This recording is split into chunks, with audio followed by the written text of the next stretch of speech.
Hello guys, today we're going to finish where we stopped at Diary of a Wicked No-Brainer. So a lot of you guys have been saying that I read too fast, so today we're gonna read a little bit slower so you guys can catch up. Friday. Principal Bottoms has only been in charge for a few days, but he's already made some big changes. And any class that doesn't teach stuff that's on the standardized test has been cut. Which kind of stinks, because we had just started the brownie baking unit and our home EC class. Sniff. Things have gotten a lot more serious in the classes that weren't cut, like science.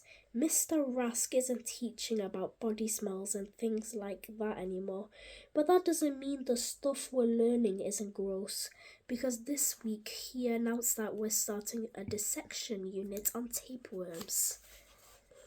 Luckily, there weren't enough tapeworms to go around, so me and my partner Tyler Geary had to work with some noodles from the cafeteria. Instead, Tyler takes this science stuff pretty seriously though, and you'd never think he was operating on leftover pasta. Scalpel?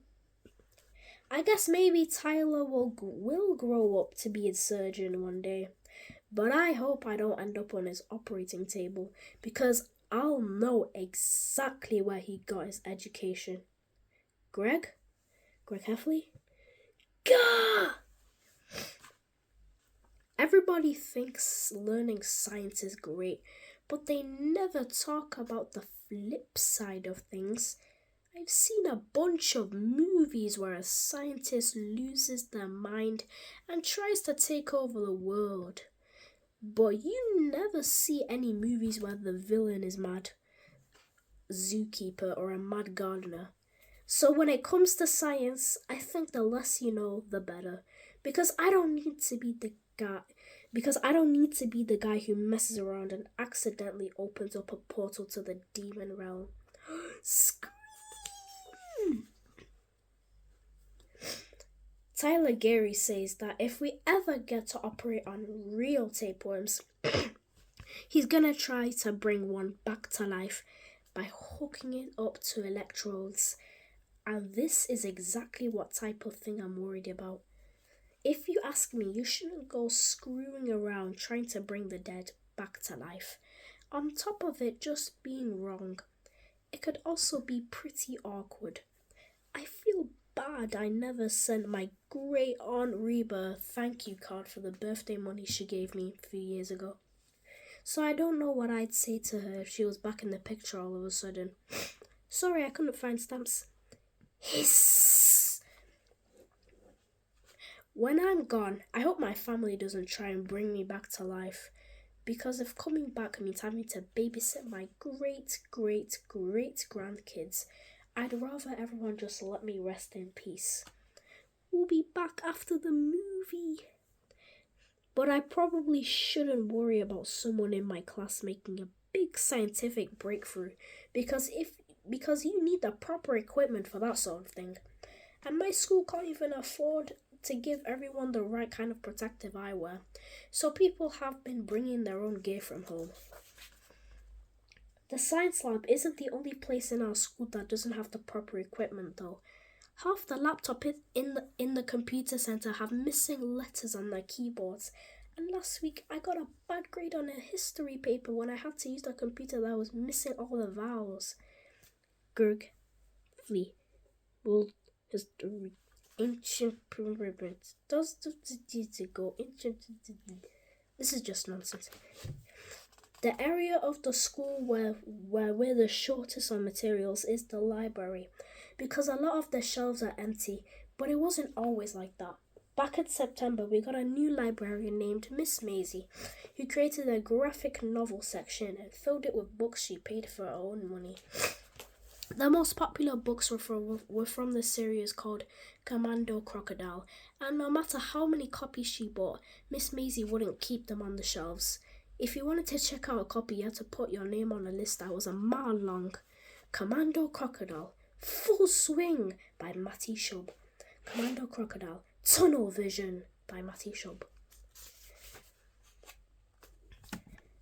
But I guess some parents had a problem with the way Commando Crocodile was drawn, so they filled out a complaint form.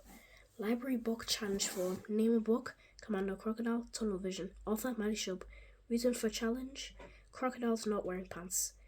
Apparently, the rule is that if one parent complains about a book, it has to be removed from the library, but Mrs. Maisie came up with a compromise to keep the series on the shelves. She used a marker to draw pants on Commando Crocodile, and that seemed to satisfy the parents who made a stink about it. Crikey, this bloke just won't quit. I got a bone to pick with him, mate. Kronk.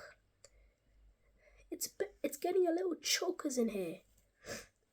But then a new problem cropped up.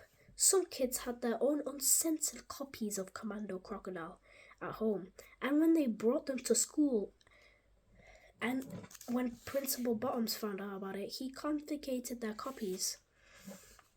So then the school started checking our bags for Commando Crocodile books at the beginning of the day, which added 15 minutes to get through the doors. But kids are smart, and some of them figured out a way to sneak in the books into school anyway. Stuff.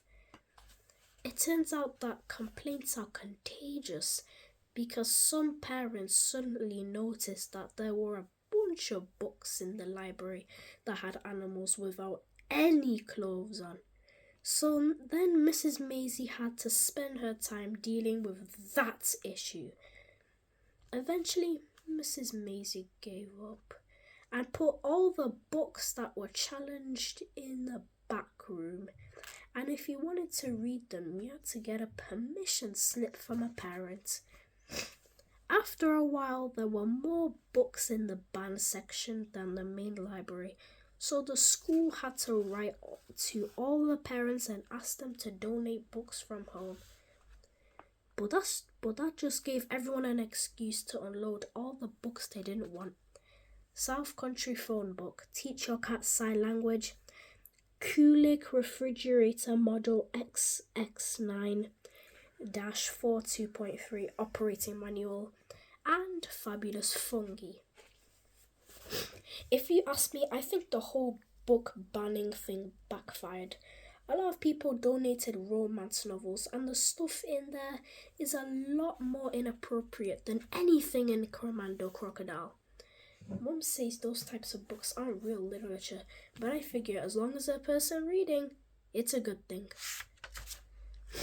Alright, that's the end. That's the end of that. If you guys enjoyed, make sure to like and subscribe.